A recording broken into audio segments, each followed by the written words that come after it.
Bonjour à tous, bienvenue à cette nouvelle communication. Mon nom est Dibon Barimbok, je suis écrivain, historien, conférencier, auteur de plusieurs ouvrages qui portent sur les humanités fondamentales ou les humanités classiques africaines.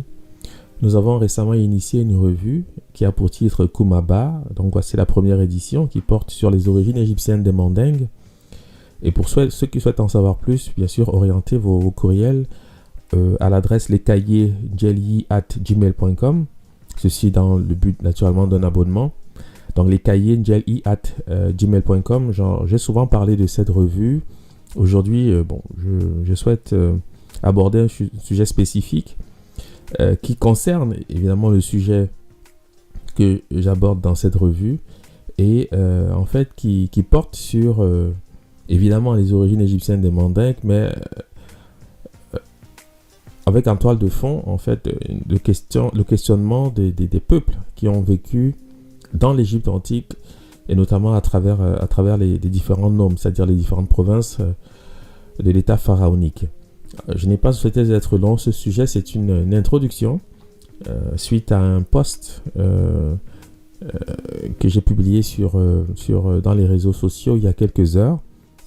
Et je souhaite simplement apporter quelques précisions pour orienter ceux et celles qui souhaitent en savoir plus vers des ouvrages non seulement, mais également des éléments probants qui permettent d'asseoir le dénombrement des peuples que j'ai pu identifier comme étant des peuples ayant vécu dans les différents nombres de l'Égypte antique. Donc ici, je fournirai simplement des éléments dans ce sens. Donc voilà un peu le but de cette brève communication. Je la débuterai en rendant hommage à la comtesse de Breteuil, née Solange de Ganay, qui était une ethnologue française qui a travaillé dans l'équipe de Marcel Griol. Donc elle s'est beaucoup occupée des peuples du Soudan occidental, notamment des Bambara, ou des Bamanan et des Dogons. Et voici une de ses œuvres, en fait, les devises des Dogons. Pourquoi je lui rends hommage? Parce que l'essentiel de ce que je vais dire aujourd'hui provient de son travail, notamment sur les nombres Bambara. Et en fait, c'est la base pour comprendre. Et je lui rends également hommage parce qu'elle fait partie des personnes, en fait, ressources qui aujourd'hui nous permettent d'avoir des éléments pour éclairer certains aspects de la tradition africaine, puisque les intellectuels africains sont souvent absents dans ces questions, puisqu'ils n'éprouvent pas toujours le besoin, bien sûr, de publier sur les questions qui nous occupent dans le travail que nous réalisons actuellement, hormis quelques exceptions. Je pense notamment à Youssouf Tata Cissé, qui nous a également quittés il y a quelques années, et dont j'ai souvent parlé, qui a fait un travail remarquable sur la geste du Mandé et sur les traditions mandingues, notamment les ordres initiatiques, en particulier le Komo. Voilà. Donc, Solange de Ganay a travaillé, donc, comme je l'ai dit, sur les nombres Bambara. Elle utilise le terme Bambara, mais vous savez que le vrai terme, en fait, c'est Bamanan. Mais on dira Bambara par convention, simplement pour être compris. Et elle écrit donc la chose suivante. La fonction religieuse de la décade joue chez les Bambara un rôle extrêmement important, car le symbolisme de tous les nombres y est compris, puisqu'elle les contient tous. Pouvant être constitués par la somme des 4 premiers nombres qui, par eux-mêmes, expriment l'unité et la dualité de l'être, la masculinité et la féminité, la quadrinité gémellaire, l'essence même de ce qui est en un mot, la décade exprime tout ce qui est achevé en soi-même, tout ce qui est complet, parfait et juste. Le nom lui-même de la décade, Tan, indique ces notions. Cette parole est juste, tu dis vrai, se dit Ninkuma Keretan Yesche Bife, c'est-à-dire cette parole est 10, ce qui signifie qu'elle est parfaite, puisque 10 est égal à l'unité. D'ailleurs, les Bambara disent souvent à la place de Tan, 10, Dafara, c'est-à-dire c'est complet. Aussi, la décade est-elle le symbole essentiel de la divinité. Comme tous les peuples du groupe Mandingue dont ils font partie, les Bambara disent qu'avant leur dispersion, tous étaient réunis dans une région qu'on appelle Mandé, centre d'où, semble-t-il, tous ont rayonné. Le mot même Mandé, Maning ou Manti, selon eux, signifie l'unité. Il représente une chose complète, parfaite, tout comme le nombre 10, Tan, dont Mandé ou Maning n'est que le nom secret, tout comme le nombre 10, Tan, dont Mandé ou Maning n'est que le nom secret. Cette idée est particulièrement vive dans l'esprit de certains Bambara qui affirment qu'actuellement encore, dans le village de Maninkaba, il existe ce qu'ils appellent le Manti blanc, le vestibule du Mandé, dans lequel sont disposés autour de l'objet Pembele 12 sièges Sigiyoro représentant les 44 races issues de ce foyer commun. Ce qui est important avec cette note, car je dois le rappeler ici, il faut savoir que le terme Mandé, qui désigne aujourd'hui, enfin à partir duquel on tire le mot Mandingue en fait, désigne un pays mythique en réalité, parce que souvent cela n'est pas présent à l'esprit des uns et des autres qui parlent effectivement du Mandé, n'ont pas toujours en perspective le fait que, en fait, lorsque les Mandingues utilisent ce terme dans leur discours des origines, c'est pour indiquer un pays mythique où ils ont tous vécu en harmonie avant la dispersion. Voilà. Donc, ils appliquent également ce terme au territoire qui, on peut dire grosso modo, a constitué l'empire historique, l'empire du Mali. Mais vous allez comprendre à la suite de ce que je veux dire pourquoi ils le font et qu'est-ce que ça veut dire en réalité. Mais il est bon d'enregistrer à partir d'ici que le mot Mandé désigne un pays, le pays d'origine des Mandingues. D'accord ? Ce terme ne désigne pas nécessairement le territoire qu'on appelle aujourd'hui le Mandé. Même si effectivement, dans le discours commun, cela est compris de cette manière, mais dans la tradition, lorsque les traditionnistes ou les Nyara parlent du Mandé, ils parlent d'un pays où les peuples que j'ai cités dans le poste, et je vous renvoie donc à ce poste, eh bien, ont vécu avant la dispersion. C'est important parce que vous allez comprendre à la suite de cela pourquoi j'insiste sur ces éléments. Bon. Avec une répartition différente, poursuit donc Solange de Ghané, 10 est aussi le symbole numérique de Faro. Faro qui, comme je l'ai dit à plusieurs reprises, est l'équivalent du Nomo chez les Dogons. Les Bambara disent Faro. Les Mandingues en général, les Malinké également disent Faro. Et qui est l'équivalent d'Osiris, bien sûr, en Égypte antique. Osiris n'est qu'un mot singulier en copte pour désigner cette entité qu'on appelle Osiris. Mais c'est un mot, je l'ai souvent rappelé, qui a une étymologie africaine. Et je ne vais pas non plus aborder ces sujets aujourd'hui, mais je vous renvoie à des communications précédentes sur la personne d'Osiris. Donc avec une répartition différente, 10 est aussi le symbole numérique de Pharaon, qui est en quelque sorte la création même, son organisateur et le maître de l'eau. Ok, je reprends, c'est important, vous allez comprendre. Avec une répartition différente, 10 est aussi le symbole numérique de Pharaon, qui est en quelque sorte la création même, son organisateur et le maître de l'eau. 10 symbolise ce qui est juste, toute vérité est dite 10, tan, mais ce nombre représente aussi ce qui est parfait, complet, et dans certains cas même, pour ne pas prononcer le mot tan, 10, maning ou mandé, nom secret de 10, on dit dafara, c'est complet. D'accord, bon. Je pense que la note est relativement claire. On va donc pouvoir poursuivre. Donc ici, je vais faire un bref récapitulatif. Simplement pour souligner ce qui va être important pour la suite. On apprend donc, à travers cette note de Solange de Ghané, information qu'elle tient bien sûr d'informateur mandingue, puisqu'elle a fait un travail sur le terrain, cela est rappelé dans ses ouvrages. On apprend que Mandé ou Mandi, c'est le nom secret de 10. Mandé ou Mandi, c'est le nom secret de 10, qui est donc le nom que porte le pays d'origine de ce qu'on appelle aujourd'hui les Mandingues, et le nom que porte également le territoire qu'on appelle aujourd'hui le Mandé. Okay, mais il faut comprendre que, je le répète, c'est important, que ce terme désigne un pays, on va dire, mythique. On va dire comme ça pour l'instant. Ok ? Bon. Mandé ou Mandi signifie ce qui est parfait, complet. juste. Hein. Mandé ou mandi signifie ce qui est parfait, complet. Et mandé, ou en tout cas le chiffre 10, puisque c'est le nom secret de 10, c'est le symbole numérique de Pharaon, qui est le maître de l'eau, hein, qui est le dieu d'eau. Les Dogons disent le Nomo, ils disent Nomo.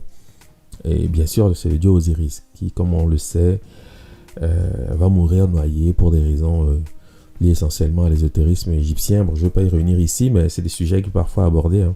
Donc je vous renvoie évidemment à des vidéos précédentes, notamment sur celle qui porte sur l'Ouroboros, où j'aborde par certains aspects ce sujet.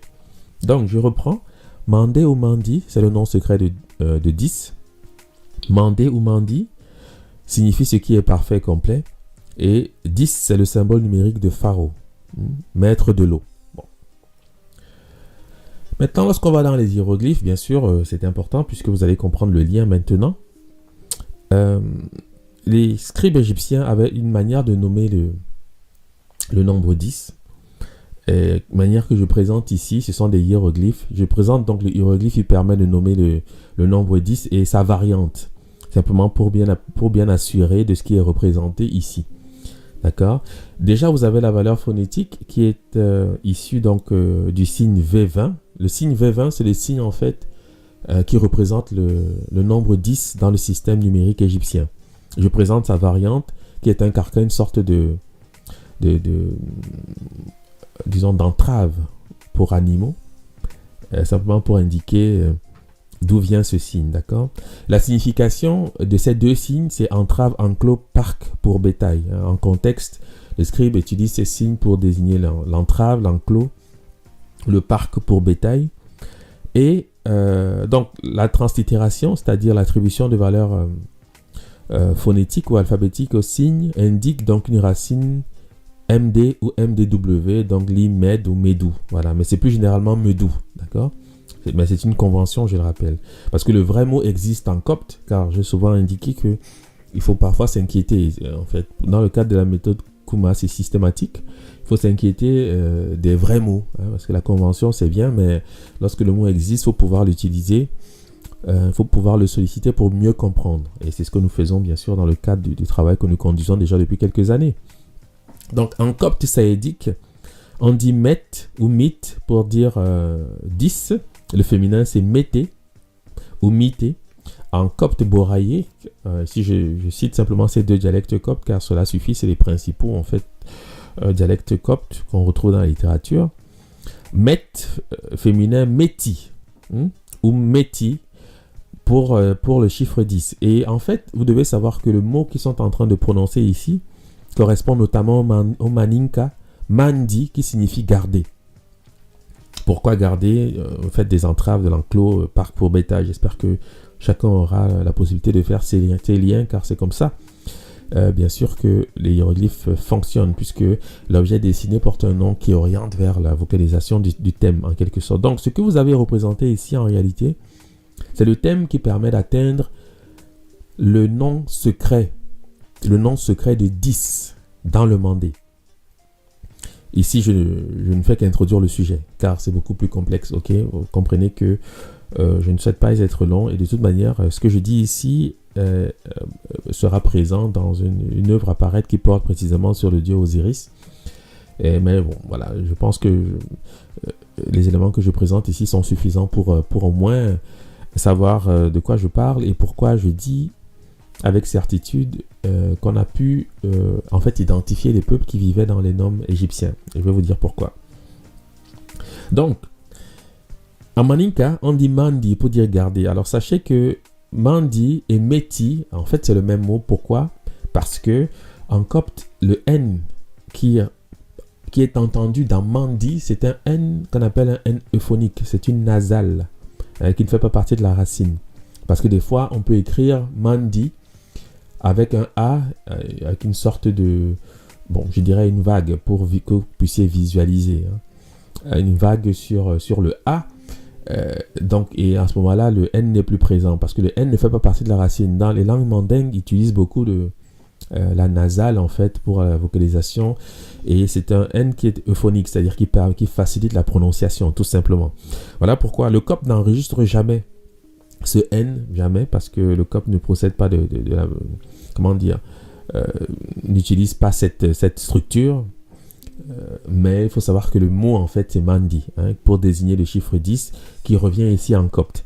Donc, ça montre déjà une chose, c'est que, bien sûr, le chiffre 10, en tout au moins la translittération, la valeur translittérée du chiffre 10 dans le système hiéroglyphique actuel, procède, en fait, du nom secret de 10. Ça, c'est important.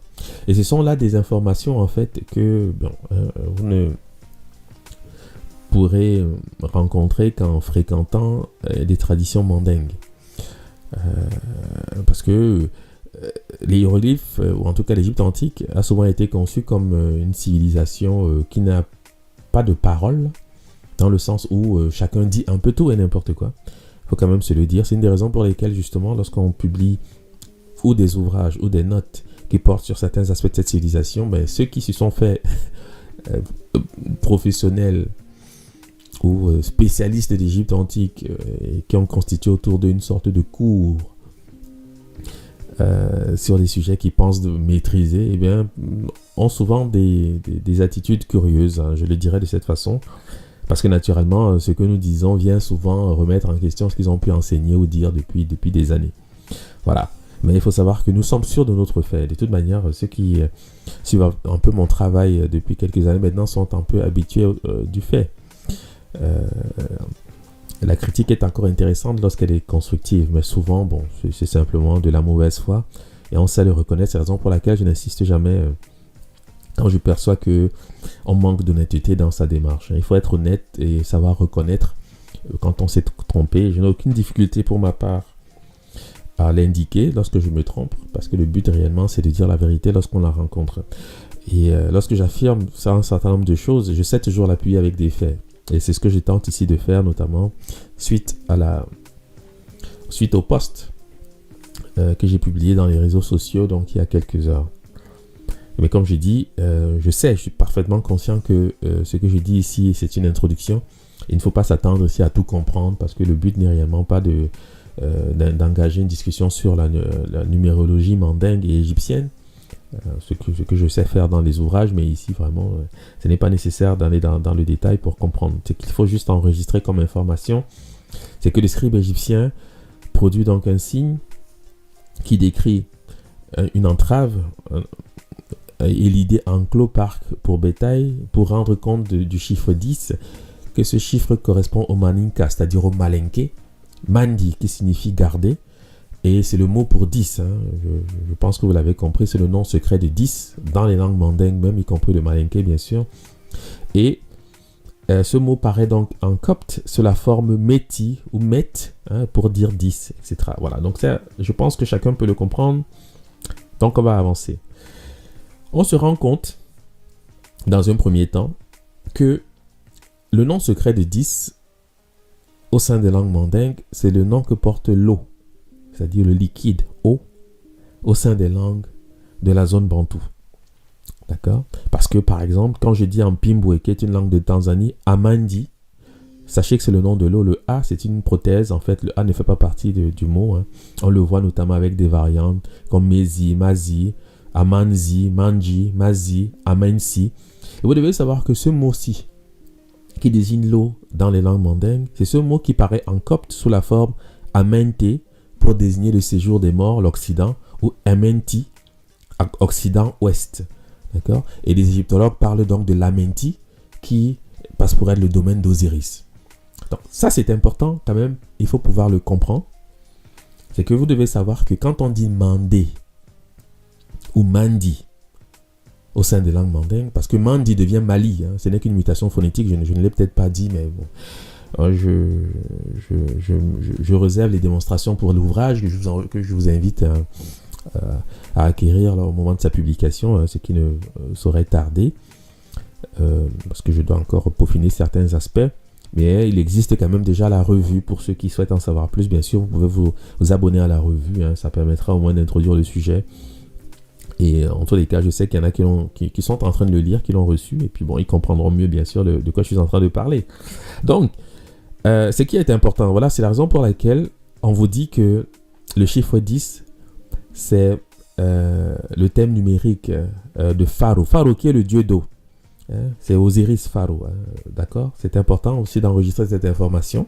Parce que souvent, quand on dit Osiris, bon, c'est un mot qui n'évoque pas toujours une réalité objective dans les traditions africaines. Mais je l'ai souvent montré. Hein, j'ai souvent montré que le mot Osiris vient du copte Osiré. Mais le copte n'explique même pas ce nom. C'est les langues africaines qui expliquent ce nom. C'est un mot qui a à voir à la passion, à la souffrance, l'affliction, parce qu'Osiris connaît une passion, donc son nom même signifie la passion. Bon, c'est des aspects, encore une fois, que je n'aborde pas ici, parce que ce n'est pas nécessaire, vous comprendrez pour comprendre ce que j'ai à dire. L'information intéressante, importante à enregistrer à ce stade, est que le nom secret de 10, c'est le nom de l'eau. D'accord? Parce que vous devez comprendre que quand je sollicite ici les langues de la zone dite Bantou, c'est parce que je sais que ces langues font partie de la même famille que les langues mandingues. En réalité, c'est la famille Niger-Congo. C'est comme ça qu'on l'appelle en linguistique aujourd'hui. J'aime mieux utiliser la phraséologie de Théophile Obenga qui parlait du négro-égyptien. Parce que le négro-égyptien est une famille de langues qui englobe beaucoup plus de langues. Ne se limite pas simplement au domaine Niger-Congo. Mais bon, voilà pourquoi il faut toujours avoir une vision, un regard panoramique sur les langues africaines lorsqu'on traite des caractères sacrés égyptiens, parce que vous ne pouvez pas comprendre ce que je suis en train de dire ici si vous vous focalisez uniquement sur les langues mandingues ou uniquement sur les langues de la zone dite Bantou. C'est impossible. Parce qu'il faut savoir qu'il y a un système de miroir, de référencement qui touche les deux zones. Souvent, quand l'une a le mot pour l'objet, l'autre a le mot pour le concept, etc. C'est des choses qu'on a souvent observées dans le cadre des études que nous conduisons et bien sûr dans le cadre des cours que nous donnons également. Donc, je n'insisterai pas plus là-dessus puisque j'ai souvent parlé des caractères sacrés du fonctionnement de la méthode Kuma, qui est la lecture analytique des caractères sacrés à partir des langues africaines modernes. Donc, je ne vais pas faire ici un cours non plus sur la méthode Kuma. Donc, l'information importante à enregistrer à ce stade, je répète, c'est que le mot Mandi, c'est ce mot qui en copte est Amente, le séjour des morts, l'Occident. Voilà pourquoi les Mandingues, précisément, disent que c'est un lieu où ils ont vécu en harmonie. Voilà, ils ont connu, entre guillemets, le bonheur, on va dire. Je pourrais citer comme ça, multiplier les images. Ce n'est pas nécessaire si vous comprenez le principe, mais c'est un lieu mythique parce que c'est l'équivalent de ce qu'on appellerait vulgairement aujourd'hui le paradis. Ok, voilà pourquoi ils appellent aussi leur pays de cette manière. Vous allez voir que l'Égypte antique elle-même est fondamentalement liée à l'image de l'Occident. Ça, j'en ai souvent parlé lorsque je traite de la graphie transitérée Kemet. C'est une graphie qui renvoie au lieu du repos, à la paix, à l'Occident. Pourquoi Occident? Parce que l'Occident, bien sûr, c'est le domaine d'Osiris. D'accord, il faut le savoir. Et historiquement, lorsqu'on recense les auteurs qui parlent de l'Afrique, notamment les auteurs, on va dire grecs, parce qu'il y en a un certain nombre qui ont parlé de l'Afrique, ils utilisent toujours des mots qui se rapportent à l'Occident pour désigner l'Afrique. On parlera d'Hespérie, on parlera d'Olympie. Il y a comme ça un certain nombre de mots qui renvoient à l'Occident pour désigner l'Afrique, parce que bien sûr vivent en Afrique des individus au phénotype éthiopien, c'est-à-dire noirs. Donc l'Antiquité a toujours fait une association entre l'Occident et les personnes qui ont la peau noire, toujours. D'accord? C'est une des raisons pour lesquelles, par exemple, dans le mythe d'Hercule ou d'Héraclès, lorsqu'il se rend au paradis des Grecs, qu'ils appelaient le jardin des Hespérides, il désigne la Mauritanie, qui est le pays où vivent les personnes à la peau noire. D'accord? Les mythes sont récurrents dans ce sens, je ne vais pas les citer tous, j'en ai souvent parlé aussi. Donc je vous renvoie aux communications précédentes ou aux ouvrages que j'ai pu écrire déjà sur le sujet pour savoir précisément de quoi je parle. Mais c'est important de comprendre que l'Occident est attaché à la personne d'Osiris. L'Occident est attaché conceptuellement tout au moins aux personnes qui ont la peau noire. Parce que la nuit, bien sûr, est liée à l'Occident et l'Égypte est toujours perçue de cette façon. C'est la raison pour laquelle le nom même de l'Égypte signifie noir. Je ne veux pas revenir sur ces éléments, mais en tous les cas, j'y reviendrai vers la fin simplement pour préciser certains points. Mais l'information essentielle, c'est celle-ci, c'est celle que je donne. Vous devez comprendre que quand on vous parle du nom secret de 10, qui est Mandi, vous devez savoir que, bien sûr, c'est un chiffre, un nombre qui se rapporte à Pharaon, qui est Osiris, en vertu du domaine même où il est, c'est-à-dire l'Amenti, disent les égyptologues. Mais le mot copte existe, c'est Amente, et la graphie pour décrire ce lieu qui est un lieu cosmogonique en réalité, eh bien, la voici, hein, c'est le nom d'Amon. Si vous savez interpréter les caractères sacrés, si vous avez une connaissance un peu des signes, vous verrez que on reconnaît ici le nom de cette divinité que certains appellent Amon, mais qui est Ama chez les Dogons, d'accord? Ma ou Mangala chez les Malinké et les Bambara. Bon, ça c'est encore autre chose, mais vous devez savoir qu'il y a bien sûr fusion entre cette divinité que certains appellent Amon et Osiris, c'est la même entité. Bon, mais le disant, vu que je n'aborde pas le sujet ici, je pouvais simplement l'indiquer comme ça en passant pour que vous ayez au moins des éléments pour comprendre. Donc, quand le Siswati dit Emanti, sachez qu'on parle ici de la Menti, parce que le monde souterrain est lié à l'eau. Le monde souterrain est lié à l'eau du simple fait que c'est le domaine d'Osiris. Osiris était un dieu d'eau, hein, c'est important de l'avoir en perspective. Et j'ai souvent parlé également de la tradition Fan, qui aborde ces questions, notamment à travers l'œuvre de Philippe d'Abil-Totolra, où il dit plus d'une fois que dans les traditions africaines, les morts s'en vont par les eaux. Je vous renvoie à la communication qui porte notamment sur l'Ouroboros, où j'aborde ces questions et je rappelle effectivement que dans les traditions africaines, le monde souterrain, le domaine des morts est associé à l'eau. Okay? Bon. Si ceci est clair, on avance. Donc je vais maintenant faire un rappel pour préciser certains points. Un rappel sur la note de Solange de Ganay. Comme tous les peuples du groupe mandingue dont ils font partie, les Bambara disent qu'avant leur dispersion, tous étaient réunis dans une région qu'on appelle Mandé, centre d'où, semble-t-il, tous ont rayonné. Sachez qu'on parle ici de la Menti. Hein. C'est la raison pour laquelle j'ai dit en introduction que ce n'est pas un lieu, c'est un lieu cosmogonique à la base. Quand on dit le Mandé, c'est parce qu'on fait une transcription entre l'idée paradis et le pays où on vit. Et vous allez voir qu'en fait, c'est le nom de l'Égypte. Vous allez comprendre. Ok? Comme tous les peuples du groupe Mandé, du groupe mandingue dont ils font partie, les Bambara disent qu'avant leur dispersion, tous étaient réunis dans une région qu'on appelle Mandé, centre d'où, semble-t-il, tous ont rayonné. Le mot même Mandé, Maning ou Manti, selon eux, signifie l'unité, qui est un thème récurrent, y compris pour désigner ces pays qu'on appelle aujourd'hui l'Égypte, parce que la graphie translitérée Kemet, qui se dit Kamé en copte, renvoie à la notion d'unité, évidemment. Il représente une chose complète, parfaite, tout comme le nombre 10, dont Mandé ou Maning n'est que le nom secret. Cette idée est particulièrement vive dans l'esprit de certains Bambara qui affirment qu'actuellement encore, dans le village de Maninkaba, il existe ce qu'ils appellent le Manti blanc, le vestibule du Mandé, dans lequel sont disposés autour de l'objet Pembélé 12 sièges Sigiyoro représentant les 44 races issues de ce foyer commun. Bon.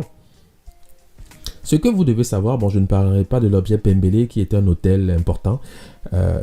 Pour ceux qui s'intéressent à ces questions, prière de visiter les œuvres qui traitent de la tradition mandingue, vous en aurez une idée juste. Ce que vous devez savoir, c'est que ce que les mandingues appellent le Mandi blanc, là, n'est autre que le tribunal d'Osiris. Je vais le présenter tout à l'heure, vous allez comprendre. Et les 12 sièges qui accueillent donc les 44 entités, elles parlent de races, parfois de peuples, au sein donc de ce Manti blanc. Vous devez savoir, et je vais également en parler brièvement, que ces 44 races, entre guillemets, représentent en fait les peuples ou les entités de la liste que j'ai présentée, parce que nous savons précisément, et je le décris dans l'ouvrage ici, malheureusement je n'ai pas eu le temps en fait de m'appesantir sur ces questions, je le décris également dans l'ouvrage, et c'est une liste que j'ai par ailleurs présentée au niveau du poste. Nous savons précisément que ces entités représentent en fait les peuples qui constituent le Mandé, et certains groupes qui font partie de ce qu'on appelle en français les castes. Bon, c'est un mot un peu qui peut poser problème dans l'univers négro-africain, mais c'est un mot que les ethnologues utilisent donc pour décrire en fait les groupes de métiers. Donc on parle de castes, mais vous devez savoir qu'on sait avec certitude que les 44 divinités présentes dans le Mandi blanc représentent ces peuples. Voilà pourquoi, si on fait une transposition avec l'Égypte antique et on reconnaît que les divinités qui accompagnent Osiris dans la Menti représentent les noms, et bien par déduction, par simple déduction, on comprend qu'en réalité il y a un rapport entre les divinités en question et les entités qu'on trouve aujourd'hui dans le Mandi blanc qui, elles, sont affectées à différents peuples bien déterminés. Et voilà pourquoi on peut donc aisément faire donc ce rapport. Alors ici, je présente simplement une note qui vient d'un ouvrage, Province romaine d'Égypte, publié en 1892 par Abdallah Semaïka, qui était un Égyptien possiblement copte. Comme il est dans la nature des choses, le nombre des noms ne fut pas toujours le même dans cette Égypte ancienne qui semblait pourtant devoir symboliser l'immobilité sociale. Tandis en effet que les listes hiéroglyphiques nous en présentent 42 ou 44, attribuées par moitié à la haute et à la basse Égypte, les auteurs anciens nous ont conservé le souvenir d'une époque où l'Égypte était, paraît-il, divisée en 36 noms seulement, dont 10 pour la Thébaïde, 10 pour le delta et 16 pour la région intermédiaire. Dans cette région intermédiaire, on comprenait sans doute l'Égypte inférieure, à droite de la branche pélusiaque et à gauche de la branche canopique. Ensuite, la citation se poursuit, mais ce n'est pas nécessaire de poursuivre. L'information essentielle qu'il faut retenir ici, c'est que le nombre des noms, bien sûr, a évolué en fonction de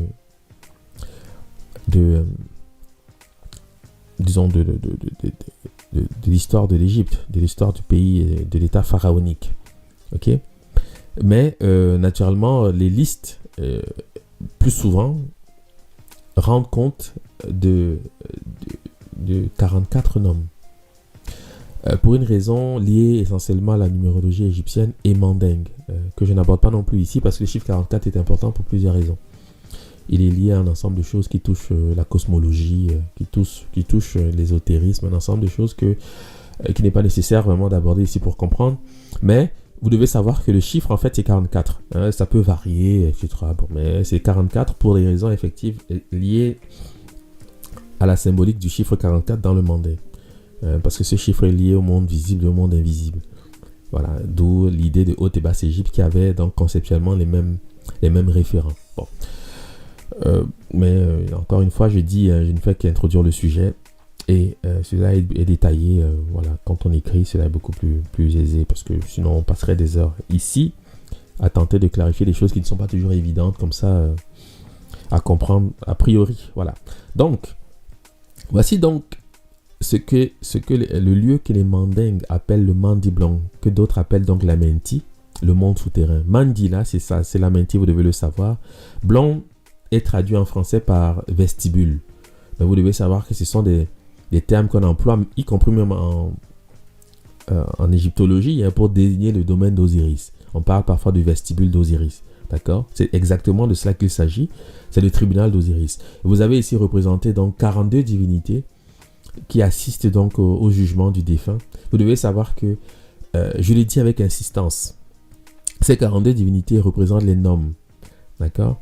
Mais c'est plus souvent 44 que 42. Sauf que, généralement, ce qui est enregistré au niveau des documents disponibles, c'est qu'on trouve 42 divinités, mais lorsque vous êtes sur le terrain en Égypte et que vous voyez, on trouve recensé les noms, généralement c'est 44. Donc on comprend que le nombre a pu évoluer, mais je maintiens l'idée de 44, ou la symbolique du chiffre 44, parce que 44 a un sens effectif dans ce contexte. Un sens effectif dans ce contexte, c'est la raison pour laquelle les Égyptiens ont souhaité constituer 44 noms. D'accord? Et vous devez savoir que ces entités que vous trouvez représentées ici, bien sûr, personnifient des noms, donc des lieux où vivaient des peuples. Sauf que dans le Mandi blanc, eh bien, les 44 entités qui sont présentes autour du Pembélé, dont je ne vais pas parler aujourd'hui, eh bien, représentent des peuples bien identifiés. Ce sont ces peuples que j'ai donc cités dans le post publié sur les réseaux sociaux auxquels je vous invite. Enfin, vous pouvez vous y référer car je ne vais pas reprendre la liste ici, ce n'est pas nécessaire. Mais je vous invite à visiter le post pour comprendre précisément de quoi je parle. Donc, si ce que je dis est clair, vous devez comprendre le lien qui s'opère ici et pourquoi la chose paraît beaucoup plus claire de cette façon. Comprendre ce dont nous parlons lorsque nous parlons de ces populations qui ont donc habité les noms en Égypte, parce qu'elles sont identifiées. Quand on s'attache à décrire les faits, on ne peut que reconnaître, bien sûr, qu'il y a au moins des éléments qui permettent d'assurer certaines conclusions. On peut toujours évidemment faire des développements, mais il faut encore pouvoir apporter des faits, apporter des preuves lorsqu'on souhaite orienter les uns les autres vers une direction ou une autre. Mais généralement, lorsque on affirme, lorsqu'on porte à la connaissance du public un ensemble de choses, eh bien, il faut pouvoir l'appuyer avec des faits. C'est ce que nous faisons ici. Comme je l'ai dit, c'est une introduction. Okay. Donc, parfois, vous avez représenté 14 divinités, donc ça montre que la chose évolue. Hein. Il n'y avait pas que 14 noms en Égypte, on le comprend. Mais parce que symboliquement, en fait, c'est le Mandi blanc qui est représenté ici. Parce que le Mandi blanc a en fait 12 sièges. Et souvent, vous allez voir effectivement 12 divinités comme ici. Elles sont 12 représentées ici dans la salle du tribunal d'Osiris. Et ce sont les 12 sièges de Sigiyoro précisément. C'est extraordinaire. Vraiment, je ne sais pas si vous mesurez même la chose. Bon, peut-être que ceux qui connaissent un peu la tradition vont comprendre. Mais je pense que je m'adresse plus souvent à des personnes qui n'ont pas une bonne connaissance des traditions mandingues. Donc, ce n'est qu'une introduction. Hein. Des ouvrages existent, vous pourriez vous en référer. Mais c'est important de comprendre que nous sommes ici dans le domaine des certitudes. Quand j'affirme avoir identifié les peuples qui vivaient dans les nombres, je sais pourquoi je le dis, hein, d'accord, ce n'est pas pour rien. Je ne suis pas je suis pas en train d'énoncer des choses que je ne peux pas démontrer. Ici, je ne fais qu'introduire même le sujet parce que c'est beaucoup plus dense, vous imaginez bien. Donc, de même que les juges terrestres, Osiris avait à son tribunal suprême des assesseurs que les monuments représentent presque toujours auprès de lui. C'était des génies de l'Amenti, au nombre de 42.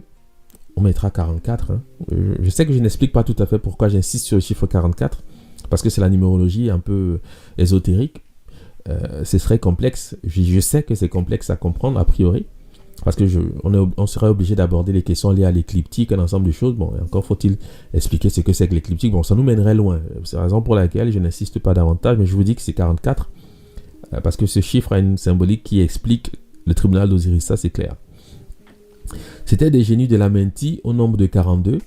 Il semble qu'à chacun de ceux-ci appartenait le soin d'établir une sentence préparatoire sur une portion déterminée des actes du défunt, tandis que le résumé, la balance, et par la suite, la sentence générale était réservée à Osiris. C'est important donc de comprendre que dans ce Mandi blanc sont représentées des entités qui elles-mêmes représentent en fait des peuples, qu'on appelle les peuples mandingues. Et on trouve donc dans cette description des peuples comme les Wolofs, les Baoulés, ce sont les peuples qui sont nommés dans le Mandi. Donc vous comprenez que ce sont des peuples en fait qui viennent d'Égypte, hein, ça c'est clair. Parce que la relation est faite quasiment instantanément. Ce d'autant plus que ces peuples disent qu'ils viennent d'Égypte. Alors, je ne sais pas comment rajouter à cela des éléments pour qu'on comprenne précisément de quoi nous parlons. On voit quel haut degré d'importance dans l'ordre universel les Égyptiens attribuaient à la purification des âmes humaines, à leur destinée dans le temps et dans l'éternité. Le soin principal de leurs divinités les plus vénérées et les plus puissantes est d'exercer sur la partie immortelle de l'homme les fonctions de juge et de régulateur. Voilà ce que vous trouverez dans la littérature en référence à l'Amenti, qui est en fait le Mandé. Quand on dit Mandi ou Amenti, sachez que c'est le même mot. Je pense que j'ai été suffisamment clair sur ce point. Sachez que le mot Mandé connaît donc des mutations phonétiques. C'est le même mot. Quand on dit Mali, sachez que c'est le même mot. D'accord? Voilà. Donc, ici nous approchons donc de la conclusion, puisque je l'ai dit, hein, je ne souhaite pas être long. Quand on dit que le chiffre 10, Mandé ou Manti, signifie être complet, parfait, sachez que c'est le nom même de l'Égypte que nous sommes en train de solliciter ici.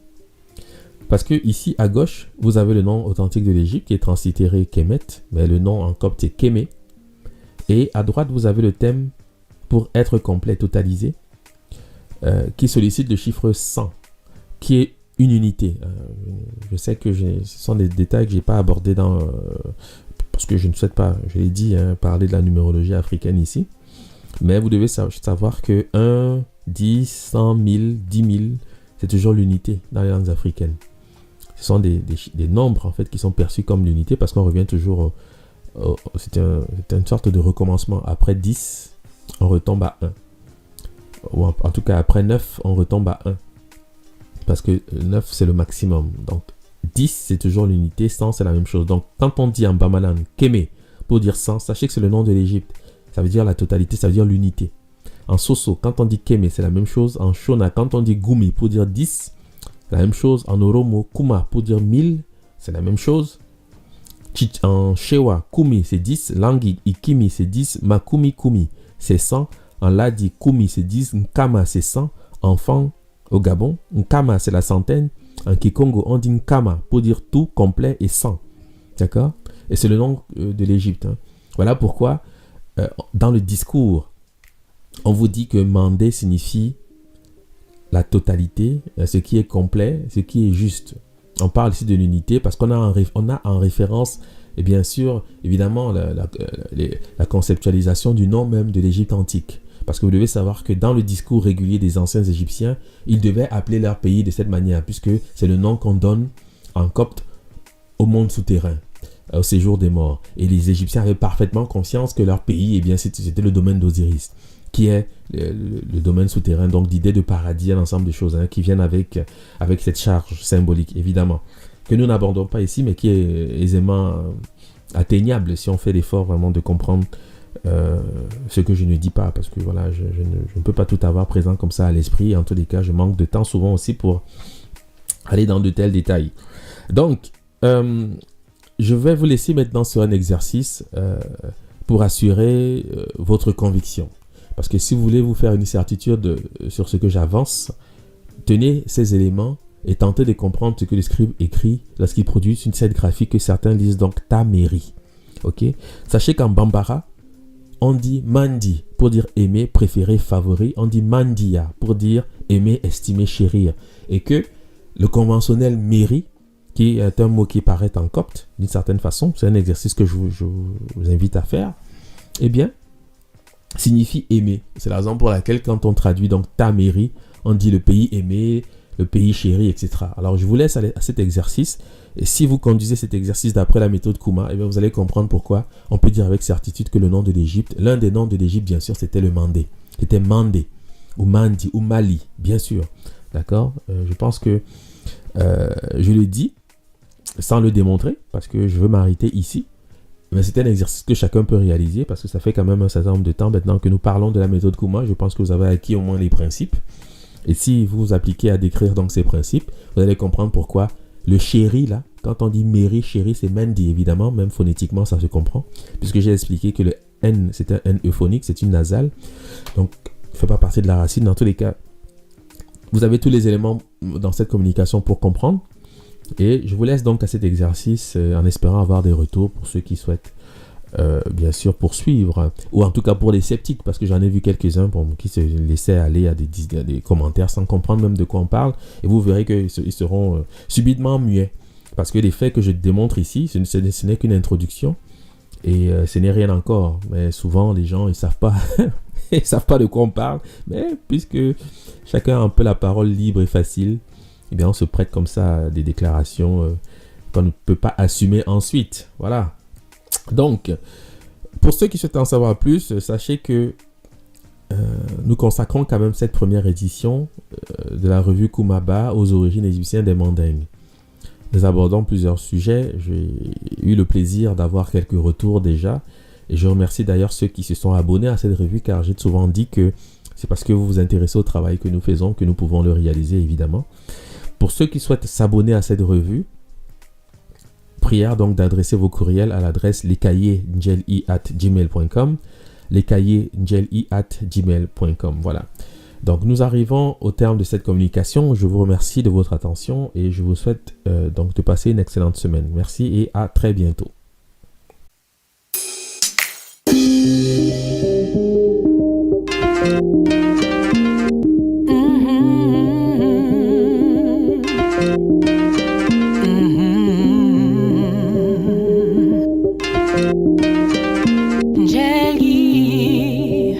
Jaggy,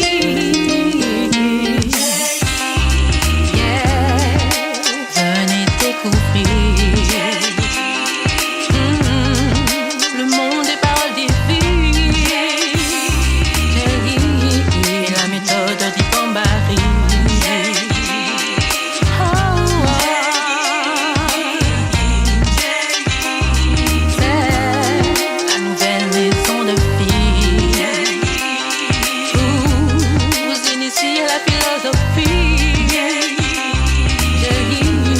Pour les humanités classées. L'école d'esprit que vous ont légué vos ancêtres, gravés sur la pierre, depuis son repère des caractères éternels. Votre patrimoine culturel et scellé de mystères, un bien nécessaire pour protéger vos arrières. Venez découvrir le monde des paroles divines. La méthode d'Ibambari.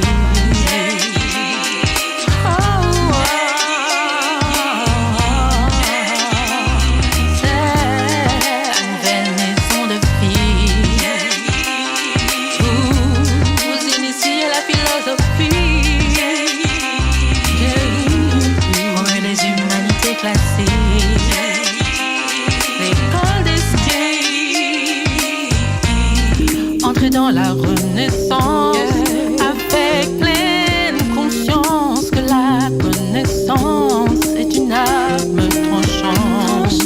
Prends ton héritage, c'est notre message. S'armer de savoir à l'image des sages d'autrefois.